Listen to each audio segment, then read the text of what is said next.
নাসিরউদ্দিন আলবানী রহিমাহুল্লাহ একটা হাদিস আনছেন।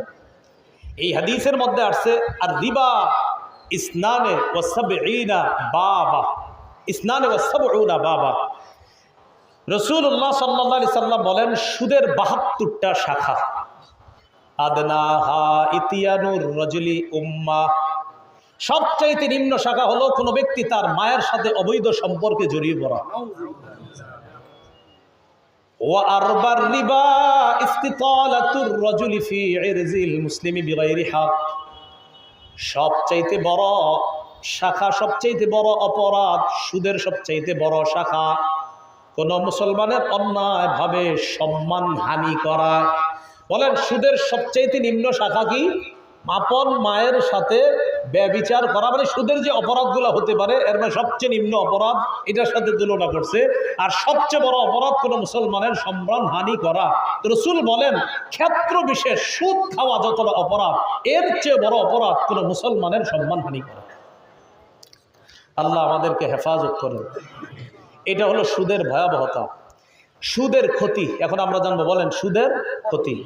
সুদের 3টা ক্ষতি জানবো। 1 নাম্বার দুনিয়াবি ক্ষতি, 2 নাম্বার আখেরাতি ক্ষতি, 3 নাম্বার উভয় ক্ষতি। মানে উভয় ক্ষতি মানে যেই ক্ষতিটাতে দুনিয়া আখেরাত সম্পর্কিত। 1 নাম্বার দুনিয়াবি ক্ষতি, যেই ব্যক্তি আরেকজনের গীবত করবেন বা তার সম্মানহানি করবেন, নিশ্চিত লেখা রাখেন মরণের আগে আপনার ঘরে হলেও আল্লাহ আপনারে অপমানিত করে ছাড়বেন। আবার বলছি, আমি কোনো ব্যক্তির যদি গীবত করে থাকেন আপনি, এরপরে যদি তার থেকে মাপ না চান আর তওবা না করেন, তো নিশ্চিত থাকেন মরণের আগে আপনার ঘরে হলেও আল্লাহ আপনারে অপমানিত করে ছাড়বেন। দলিল আবু দাউদ শরীফের বর্ণনা 4880 নম্বর হাদিস, 4880, 4880। এই হাদিসের বর্ণনাকারী সাহাবা আবু বারজাহ রাদিয়াল্লাহু তাআলা আনহু তিনি বলেন, قال رسول الله صلى الله عليه وسلم يا معشر من آمن بلسانه ولم يدخل الإيمان قلبا, হে ওই সমস্ত মানুষ যারা ঈমান আনছো শুধু মুখ দিয়া, ঈমান যাদের এখনো কলবে ঢুকে নাই। লা তাগতাবুল মুসলিমিন ওয়ালা তাত্তাবিউ আওরাতিহিম, নবী বলেন তোমরা মুসলমানদের গীবত করো না। ওয়ালা তাত্তাবিউ আওরাতিহিম, তাদের দোষ অনুসন্ধান করবা না। ফাইন্নাহু মাইয়াত্তাবি আওরাতিহিম, কোন ব্যক্তি যদি মুসলমানের দোষ অনুসন্ধান করে, গীবত করে, দোষ চর্চা করে, পরনিন্দা করে, রাসূলুল্লাহ সাল্লাল্লাহু আলাইহি সাল্লাম বলেন ইয়াত্তাবিউল্লাহু আওরাতা, আল্লাহ তার দোষ তালাশ করে। একটু ভাবেন তো, আমি আপনারটা তালাশ করতেছি আর আল্লাহ আমারটা খুঁজে, তাহলে বিষয়টা কেমন? আমি আপনারটা আর আল্লাহ আমারটা খুঁজে, তাহলে আমারটা পাওয়া কি কষ্ট হবে না? সহজ একদম। কারণ আমারটা খুঁজতেছে আল্লাহ আর আপনারটা খুঁজতেছি আমি। পাইতেও পারি নাও পাইতে পারি, কিন্তু আল্লাহ যদি আমারটা খুঁজে ছাড় নাই। তো রাসূলুল্লাহ সাল্লাল্লাহু আলাইহি সাল্লাম বলেন ফাইন্নাহু মাইয়াত্তাবিইল্লাহু আওরা, রাসূল বলেন আল্লাহ যদি কারো দোষ খুঁজেই ফেলে, ইয়াফযাহু ফি বাইতিহি, আল্লাহ তারে ঘরে হলেও অপমান করে ছাড়বে। মানে তার কথা হলো আমি বাইরে না, কেউ অপমান করবে না। রাসূল কয় না, তোমার ঘরেই আল্লাহ তোমার অপমান করবে। এটা হলো দুনিয়াবি ক্ষতি। আখেরাতের ক্ষতি কোনটা? আবু দাউদ শরীফের 4872 নম্বর হাদিসের 878 নম্বর হাদিস, ভুল কইছি, 4878 নম্বর হাদিসের বর্ণনা। এই হাদিসের মধ্যে আসছে আনাস ইবনু মালিক রাদিয়াল্লাহু তাআলা আনহুর বর্ণনা। তিনি বলেন ক্বালা রাসূলুল্লাহ সাল্লাল্লাহু আলাইহি ওয়াসাল্লাম লাম্মা উরিজা বি মাররতু বিকাউমিন লাহুম আসফারুম মিন নুহাস ইয়াখমিশুনা ওয়ুজুহাহুম ওয়া সুদুরহুম, রাসূলুল্লাহ সাল্লাল্লাহু আলাইহি সাল্লাম বলেন আমি মেরাজে রওনা করলাম। মাররতু বিকাউমিন, এক সম্প্রদায়ের পাশ দিয়ে অতিক্রম করলাম। লাহুম আসফারুম মিন নুহাস, তাকায় দেখলাম তাদের নখগুলা তামার নখ। নখ কিসের? তামা, তামা, তামার নখগুলা তামার। ইয়াখমিশুনা ওয়ুজুহাহুম ওয়া সুদুরহুম, এই তামার নখ দিয়া মুখগুলা চুলকাইতেছে, খামচাইতেছে আর মুখ খামচাইতেছে। আরে আচ্ছা ঠিক আছে। তো আপনার হাত দিয়ে এই নখ দিয়ে, তামার নখ দিয়ে মুখ চুলকাইতেছে, চুলকায় না, মুখ খামচাইতেছে, যেটা আমরা খামচি বলি, আপনার রক্তাক্ত হবে যেটা, আর হলো মুখ খামচাইতেছে। আমি জিবরিলকে প্রশ্ন করলাম মান হাউলা ইয়া জিবরিল, জিবরিল এরা কারা? জিবরিল জবাব দিলেন হা উলা ইল্লাযীনা কুলুনা লুহুমান নাস, ওয়া ইয়াকুনা ফি আরাদিহিম। ইয়া রাসূলুল্লাহ, এরা তারা যারা দুনিয়াতে মানুষের গোশত খাইতো। দুনিয়াতে মানুষের গোশত খাইতো। আপনি কারো গোশত খাইছেন? ওই গীবত করাই গোশত খাওয়া। আল্লাযীনা ইয়াকুলুনা লুহুমান নাস, দুনিয়াতে যারা মানুষের কি খাইতো? গোশত। তো আপনারা কেউ কি মানুষের গোশত খান কখনো? কিন্তু গীবত করা মানে মানুষের গোশত খাওয়া। ওয়া ইয়াকুনা ফি আরাদিহিম, এবং যারা মানুষের সম্মানে আঘাত করত, এরা তারা কিয়ামত পর্যন্ত তারা তামার নখ দিয়া এইভাবে চেহারা আর বুক খামচাইতে থাকবে। আর জাহান্নামের যাওয়ার আগে ফয়সালা তো কিয়ামতের মাঠে আরেকটা বাকি আছে। আল্লাহ হেফাজত করেন। 3 নাম্বার গীবতের শাস্তি, যেটা দুনিয়া আখেরাত মিলে। যেমন আমার দিকে তাকান, ভাত খাইতেছি, এক লোকমা মুখে দিতে দিতে বলতেছি উত্তরপাড়ার ও মুখে, আরে ভালো করে জানা আছে হ্যাঁ কেমন, লোকমাটা মুখে নিতেছি। মন দিয়ে শোনেন, আবু দাউদ 4881 নম্বর হাদিস।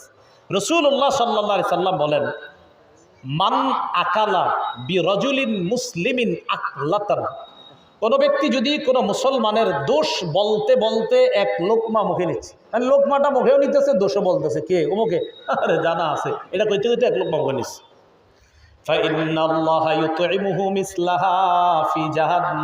আল্লাহ তারে এই পরিমাণ এই জাতীয় খাদ্য জাহান্নামে খাওয়াবেন। নীতি দেখাইছেন একটু কথার কথা, আপনি এক লোকমা আগুন কি খাওয়ার সম্ভব হবে? আর জাহান্নামে কি আপনার খেলে আগুন খাওয়াই তিনি আল্লাহ? এটা তো একটা শাস্তির কথা বলছে। এরপরে আপনি সেলোয়ার পড়তেছেন, সেলোয়ার পড়তে পড়তে, কথার কথা সেলোয়ার অথবা পাঞ্জাবি অথবা শার্ট পড়তে পড়তে আরেকজনের গীবত করছেন। আপনার বিবি বলল, এই ফোন দিছে তোমার কোন বন্ধু জানি, কে? কয় অমুকে। আরে রাখো এটা, ও তো এই ঝামেলা, এটি কইতে কইতে শার্ট পড়তেছেন।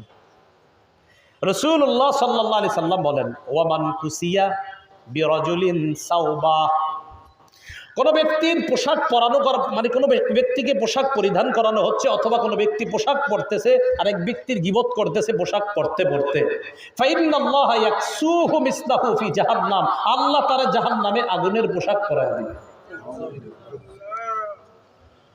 ওয়ামান কামা মাকামা সুমআতিন ওয়া রিয়াইন, ওয়ামান কামা বিরাজুলিন মাকামা সুমআতিন ওয়া রিয়া, কোন মুসলমান যদি অন্য কোনো মুসলমানের সম্মানহানি করে উপরে উঠতে চায়, আমি আরেকজনের গীবত করি এই নিয়তে আমার যেন আল্লাহ উপরে উঠায়, নিয়ত ভালো, মানে আমি উপরে উঠবো, এর কয়েকটা গীবত করি। যেমন এই এলাকার ওলামাদের সামনে আসছে, তো ওনাদের সামনে মনে করেন আমি কোনো একজন আলোচকের বদনাম দিলাম ইচ্ছা মতো, এর মধ্যে অনেকে খুশি হয়েছে, কথার কথা আমিও খুশি, আর হ্যাঁ আমারও বলতেছে হুজুর আপনি তো এই সেই, মানে আমি উঠে গেলাম উপরে।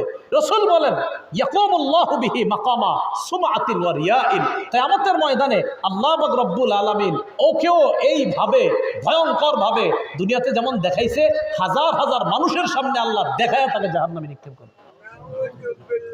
আপনারা দেখানোর জন্য উপরে উঠছেন না, আরেকজন দোষ বললেন, চর্চা করলেন, তো ঠিক আছে দেখাইছেন যেহেতু আল্লাহও দেখাবে। প্রিয় ভাইয়ারা, কথাগুলো কি বুঝে আসতেছে?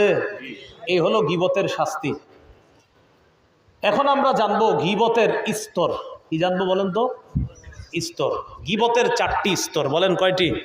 বলেন আমার সাথে। কুফর, নিফাক, গুনাহ, মুবাহ। কটা বললাম? 4টা। কুফর, নিফাক, মুবাহ, গুনাহ, 3 নাম্বার গুনাহ, 4 নাম্বার মুবাহ।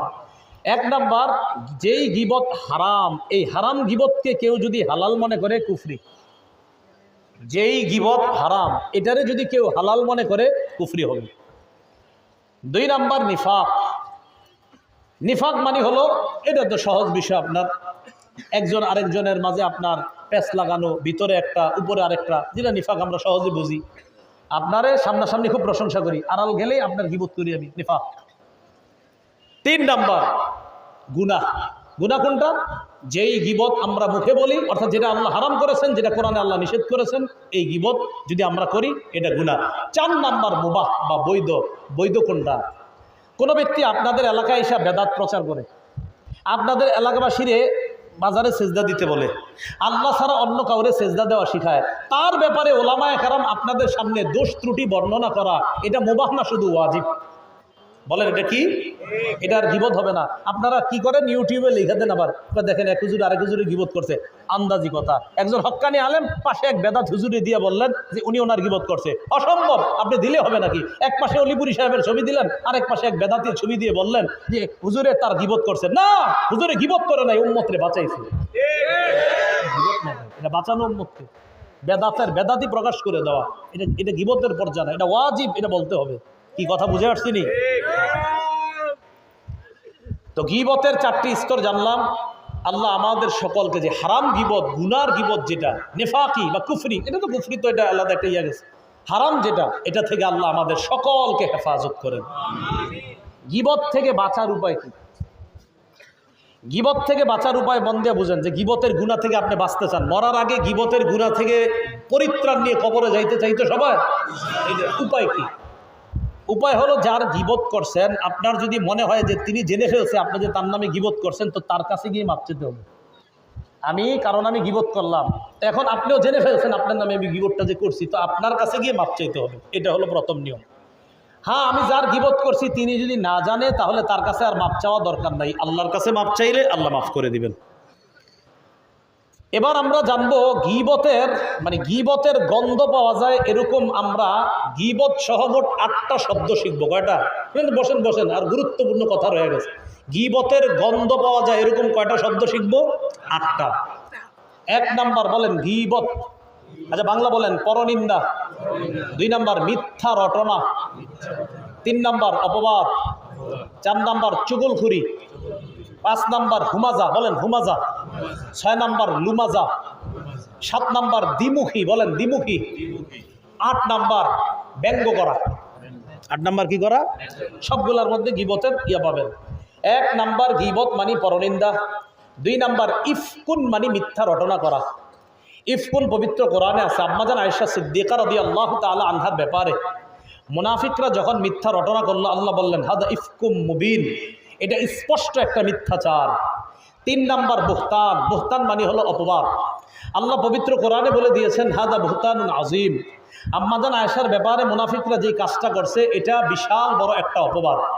4 নাম্বার নামিমা, চুগলখড়ি করা। এটা বুঝেন একটু, এটা আমাদের মাঝে আছে। চুগলখড়ি কাকে বলা হয়? দুইজনের মাঝে ঝগড়া লাগানোর জন্য ওনারটা ওনার কাছে বলা, আপনারটা এর কাছে বলা, এইভাবে দুইজনেরটা দুইজনের কাছে বইলা আমি দুইজনের কাছে ভালো থাইকা এই দুইজনের মাঝে ঝগড়া লাগায় দেওয়া, এটাকে কি বলা হয় বলেন তো? চুগলখড়ি। আবু দাউদ শরীফের বর্ণনা 4871 নম্বর হাদিস। এই হাদিসের মধ্যে আসছে হুযায়ফা রাদিয়াল্লাহু তাআলা আনহুর বর্ণনা। রাসূলুল্লাহ সাল্লাল্লাহু আলাইহি সাল্লাম বলেন, লা ইয়াদখুলুল জান্নাতা কাত্তাত, চুগলখোর জান্নাতে যাবে না। বলেন নাউজুবিল্লাহ। সহিহ বুখারীর বর্ণনা 6052 নম্বর হাদিস। আব্দুল্লাহ ইবনে আব্বাস রাদিয়াল্লাহু তাআলা আনহুমার বর্ণনা, তিনি বলেন, মার রাসূলুল্লাহ সাল্লাল্লাহু আলাইহি ওয়াসাল্লাম আলা কবরাইন, রাসূলুল্লাহ সাল্লাল্লাহু আলাইহি সাল্লাম 2টি কবরের পাশ দিয়ে অতিক্রম করলেন। করার সময় বললেন, ইন্নাহুমা লা ইউআযযাবান, এই 2 কবরের বাসিন্দাকে শাস্তি দেওয়া হচ্ছে। এরপর নবী বললেন, ওয়া মা ইউআযযাবানি ফি কাবীর, তাদের 2 জনকে তেমন বড় কোনো অপরাধে শাস্তি দেওয়া হচ্ছে না। তাহলে কোন অপরাধ? ওই 2 জনের 2টা অপরাধ। আম্মা আহাদুহুমা ফাকানা লা ইস্তাতিরু মিন বাউলি, তাদের একজন প্রস্রাবের ব্যাপারে সতর্কতা অবলম্বন করতো না। এখন তো ফতুয়া হয় ঢিলা কুলুপ না নিলেও চলবে, টিস্যু না নিলেও চলবে, কত ঘটনা। ঢিলা কুলুপ নিয়েন, টিস্যুও নিয়েন, এটা সতর্কতা। রাসূল বলেন 1 কবরের শাস্তি হচ্ছে প্রস্রাব থেকে সতর্ক না থাকার কারণে। 2 নাম্বার, ওয়া আম্মাল আখারু ফাকানা ইয়ামশি বিন নামিমা, আরেক কবরের বাসিন্দা সে চুগলখড়ি করত, এই কারণে তার কবরে শাস্তি দেওয়া হচ্ছে। বলেন নাউজুবিল্লাহ। সুম্মা দাআ বিআসিবিন রতবিন, এরপর রাসূল কাঁচা খেজুরের একটা ডাল আনলেন। ফাশাক্কা বিইসনাইন, ডালটা 2 ভাগ করলেন।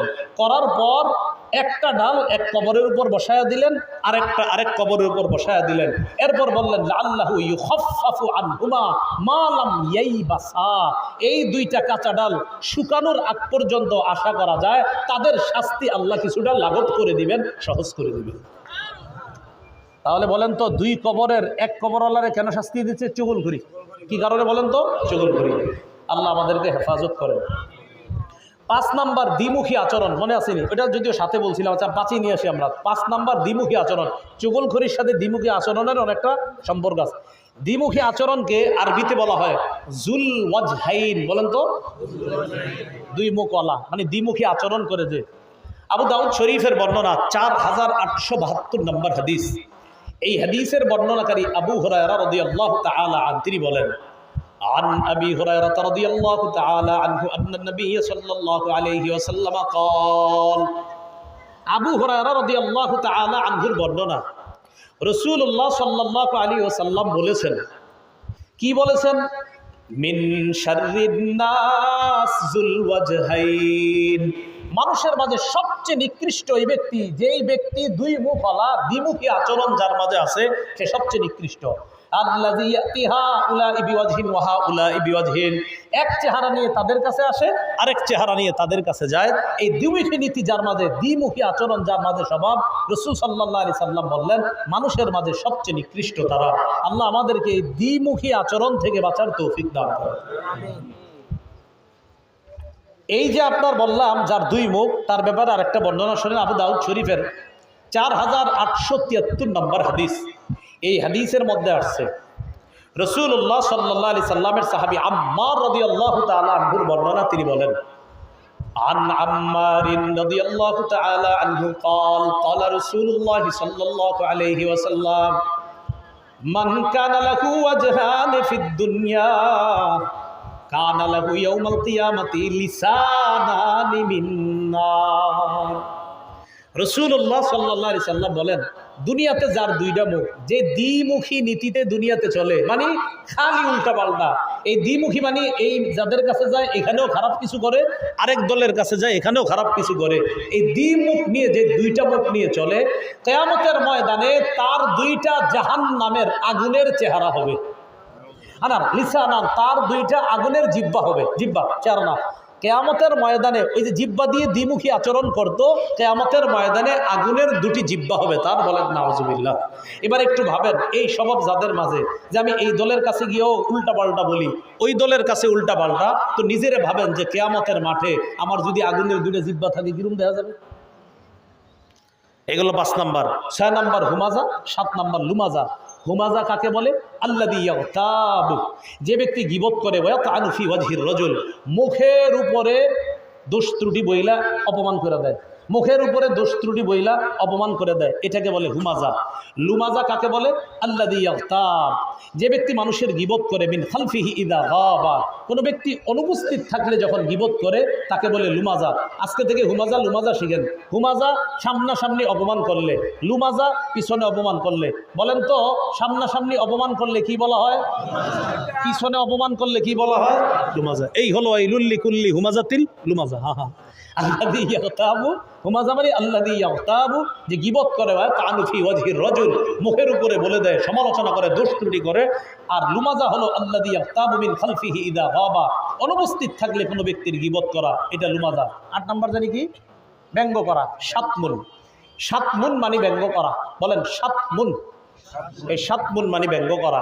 যেমন আমাদের নবীজিকে যদি সাল্লাল্লাহু আলাইহি সাল্লামকে যদি কেউ ব্যঙ্গ করে, তাকে শাতিমে রাসূল বলা হয়। বলেন কি বলা হয়? শাতিমে রাসূল, মানে রাসূলুল্লাহ সাল্লাল্লাহু আলাইহি সাল্লামের ব্যঙ্গকারী। তাহলে আমরা ব্যঙ্গ করব না, সামনে অপমান করব না, পিছনে অপমান করব না, দিল দিয়ে কারো দোষ তালাশ করব না, মুখ দিয়ে কারো দোষ বলবো না, ইশারা ইঙ্গিতে দোষ বলবো না, লেখার মাধ্যমে আমরা দোষ বলবো না, পরোক্ষভাবে কারো গীবত করব না, চারিত্রিক গীবত করব না, বংশীয় গীবত করব না, পোশাক পরিচ্ছদের গীবত করব না। জাহান্নামের ভয়াবহতা মাথায় রেখে গীবত থেকে আমরা বেঁচে থাকবো ইনশাআল্লাহ। সবাই রাজি আছি তো ইনশাআল্লাহ? ওলামা ছাড়া অন্য একজন, যেই কোনো একজন আপনি বলবেন গীবতের মাধ্যম কয়টা? হঠাৎ একজন বলেন, একজন গীবতের মাধ্যম কয়টা? দেখি কয়টা বলেন তো, বলেন বলেন। দাঁড়ানো লাগবে না, এমনি বলেন। 4টা কি কি? পাশের জন সহযোগিতা করেন, সমস্যা নাই। 4টা কি কি? 1 নাম্বার দাঁড়ানো লাগবে না। হ্যাঁ জি, 1 নাম্বার, 2 নাম্বার, 3 নাম্বার ইশারা, 4 নাম্বার কয় ধরনের গীবত করি আমরা? 1 নম্বর শারীরিক, 2 নাম্বার চারিত্রিক, 3 নাম্বার বংশীয়, 4 নাম্বার পোশাক পরিচ্ছদ, 5 নাম্বার পরোক্ষ গীবত। 5 নাম্বার কি গীবত? পরোক্ষ গীবত। জাতীয় মোট কয়টা শব্দ শিখছি? যদি ওটা পারতেন না কইতে আমি কইয়া দিই। পরনিন্দা। 2 নাম্বার মিথ্যা রটনা করা। 3 নাম্বার অপবাদ দেওয়া। 4 নাম্বার চুগলখুরি করা। 5 নাম্বার দ্বিমুখী নীতি অবলম্বন করা। 6 নাম্বার হুমাজা, সামনে অপমান করা। 7 নাম্বার লুমাজা, পিছনে অপমান করা। 8 নাম্বার কাউকে ব্যঙ্গ করা। অপবাদ থেকে বাঁচবেন কিভাবে? অপবাদ কারো ব্যাপারে আপনি দিছেন, অপবাদ দিছেন, এখন আপনি মরার আগে এটা থেকে মুক্তি পাইতে চান। অপবাদ থেকে বাঁচার 3 উপায়। বলেন কয় উপায়? 1 নাম্বার, যার ব্যাপারে মিথ্যা অপবাদ দিছেন তার কাছে গিয়ে বলবেন আমি মিথ্যা কথা কইছি, আমাকে মাফ করে দেন। 1। 2 নাম্বার, তাকে আপনি বলবেন ভাই আপনি অবশ্যই কিন্তু আমাকে মাফ করে দিবেন। 3 নাম্বার, আল্লাহর কাছে ক্ষমা চাইবেন। 1 নাম্বার, যার বিরুদ্ধে অপবাদ দিচ্ছেন তাকে গিয়ে বলবেন আমি মিথ্যাবাদী। 2 নাম্বার বলবেন আমাকে ক্ষমা করে দেন। 3 নাম্বার, আল্লাহর কাছে ক্ষমা চাইবেন। যার ব্যাপারে অপবাদ দিয়েছেন তাকে বলবেন আমি মিথ্যা কথা বলছি আপনার ব্যাপারে। 2 নাম্বার, আমাকে ক্ষমা করে দেন। 3 নাম্বার, আল্লাহর কাছে ক্ষমা চাইবেন। এই জন্য এই অপবাদ যার বিরুদ্ধে যেই দিয়েছেন, কিয়ামতের ময়দানে যদি আটকাইতে না চান, দুনিয়া থেকে পরিত্রাণ নিয়ে আখিরাতে যাওয়ার চেষ্টা করেন। আল্লাহ পাক রব্বুল আলামিন, খুলনার ওলামা হযরত যারা আপনাদের সাথে এখানে আমার সাক্ষাৎ হলো, বাস হয়ে গেল মঞ্চের সামনে, এবং সর্বস্তরের সবার সাথে যেই সাক্ষাৎ, আল্লাহ যেন আপনাদের সাথে অবশ্যই জান্নাতে আবার দেখা করে দেয়। সুবহানাল্লাহি ওয়া বিহামদিহি, সুবহানাকাল্লাহুম্মা ওয়া বিহামদিকা, আশহাদু আল্লা ইলাহা ইল্লা আনতা, আস্তাগফিরুকা ওয়া আতুবু ইলাইক। যে কথা হীরার চেয়ে দামি, সম্পাদনা মাসিক আদর্শ নারীর যিনি সম্পাদক মুফতি আবুল হাসান শামসবাদী, এটা আমারও দিয়েছিলেন তিনি, আমিও বলেছি আপনারা এটা নিতে পারেন। যে কথা হীরার চেয়ে দামি, এই দিল খোলাসা জাহিদ ভাই, পরিচিত মানুষ, আমিও বলেছি, আমারও দিয়েছিলেন। আলহামদুলিল্লাহ রাব্বিল আলামিন, ওয়াল আকিবাতু লিল মুত্তাকিন, ওয়াসসালাতু ওয়াসসালামু আলা সাইয়্যিদিল আমবিয়া ওয়াল মুরসালিন ওয়া আলা আলিহি ওয়া আসহাবিহি আজমাইন। রব্বানা যালামনা আনফুসানা ওয়া ইল্লাম তাগফির লানা ওয়া তারহামনা লানাকুনান্না মিনাল খাসিরিন। আল্লাহ আমাদেরকে আপনি মাফ করে দেন, আল্লাহ আমাদেরকে মাফ করে দেন, আল্লাহ আমাদেরকে মাফ করে দেন। আল্লাহ গীবত করব না, সমালোচনা করব না, পরনিন্দা করব না, জিহ্বার গীবত, কলবের গীবত, ইশারার গীবত, পরোক্ষ গীবত, প্রত্যক্ষ গীবত, শারীরিক গীবত, আল্লাহ বংশীয় গীবত, চারিত্রিক গীবত, সব ধরনের গীবত, পরনিন্দা, পরশ্রীকাতরতা, লোভ লালসা থেকে আমাদেরকে আপনি হেফাজত করেন। আল্লাহ এই মাহফিলের আয়োজক মুনতাজিমিন সকলকে আপনি কবুল করে নেন। আইম্মায়ে মাসাজিদ, মুহতামিমিন মাদারিস সকলকে আপনি কবুল করে নেন। আওয়াম তুল্লাব সকলকে কবুল করে নেন। আল্লাহ সুদূর ঢাকার উদ্দেশ্যে এখন রওনা করব, সহি সালেমে নিরাপদে গন্তব্যে পৌঁছা